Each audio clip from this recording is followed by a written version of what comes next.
છે। મુખ્ય આરોપી ઉપર લગભગ 3 થી 4 કિલોમીટર સુધી બાઇક તેમજ બાઇક ચાલકને ઢસડ્યો હોવાની પ્રાથમિક માહિતી સામે આવી છે।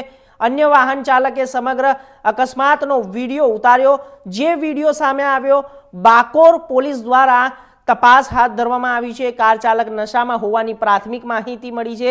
રૂવાડા ઊભા કરી દે તેવા દ્રશ્યો સામે આવ્યા। અકસ્માત સર્જ્યા બાદ કાર ચાલકે બાઇક સાથે જ બાઇક ચાલકને પૂર ઝડપે ઢસડ્યો છે।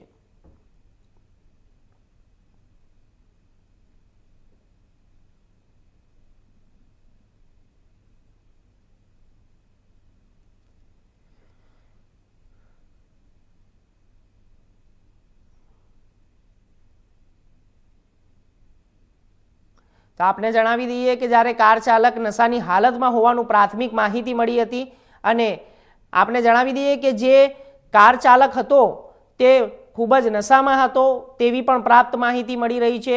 જ્યારે કાર ચાલક અને બાઇક ચાલક આ બંને વચ્ચે 4 કિલોમીટર સુધીના અંતરની અંદર તેને ઢસડવાના આરોપો લાગેલા છે અને આ સાથે જ વિડીયોમાં પણ જોઈ શકો છો અને વિડીયો પણ સામે આવી ગયા છે। આપને જણાવી દઈએ કે જ્યારે આ વિડીયો એક એવા સમાચાર સામે આવ્યા છે તો આ વિષય ઉપર વધુ માહિતી માટે અમારા સંવાદદાતા જોડાઈ ગયા છે। સીધા તેમની સાથે જઈશું અને આપણે વાત કરીશું।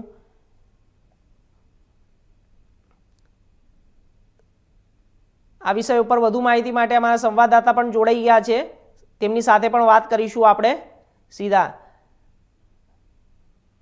જી, શું ઘટના હતી અને કેવી રીતે આ ઘટના બની છે અને અત્યારે હાલ આરોપી ક્યાં છે અને કઈ રીતનું કામગીરી કરવામાં આવી રહી છે તંત્ર દ્વારા, પ્રશાસન દ્વારા? જી, જે અકસ્માતનો ભોગ બન્યો છે તે વ્યક્તિની અત્યારે હાલત કેવી છે પ્રિતેશ?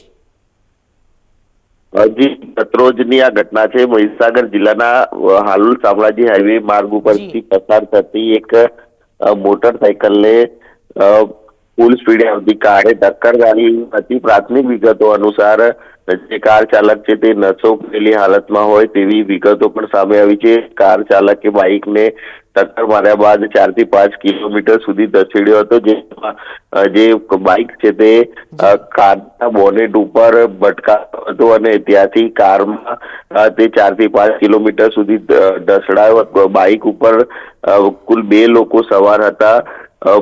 દાહોદ જિલ્લાના મૂળ વતની ફતેપુરા તાલુકાના અલગ અલગ 2 ગામના સસરા અને જમાઈ હોવાનું સામે આવ્યું છે। જે સાબરકાંઠા જિલ્લાના હિંમતનગર પાસેના નિકોળા ગામે મગફળીના ખેતરમાં ખેત મજૂરી કરી અને પોતાના ઘરે પરત ફરતા હતા તે દરમિયાન આ ઘટના બની હતી। મહીસાગર જિલ્લાના હાલોલ શામળાજી હાઈવે ઉપર બાબલિયાથી વડાગામ ના હાઈવે માર્ગ ઉપર આ ઘટના બની। એમાં જે કાર ચાલક છે તેણે બાઇકને ટક્કર મારી હતી અને આ જે બાઇક ચાલક છે તેને ઢસેડ્યો હતો। કુલ 2 લોકો સવાર હતા બાઇકમાં, જેમાંથી એક વ્યક્તિ ફંગોળાઈ ગયો હતો, જ્યારે એક વ્યક્તિને આ જે કાર ચાલક છે તેણે ઢસેડ્યો હતો અને તેને ગંભીર ઈજાઓ પહોંચતા લુણાવાડા અને ત્યારબાદ ગોધરાને વધુ સારવાર અર્થે વડોદરા સિવિલમાં ખસેડવામાં આવે છે। જ્યારે કારમાં 2 લોકો સવાર હતા, જે પોલીસ દ્વારા તેમની અટકાયત કરવામાં આવી છે। જી, ચોક્કસથી આપનો ખૂબ ખૂબ આભાર માહિતી આપવા માટે।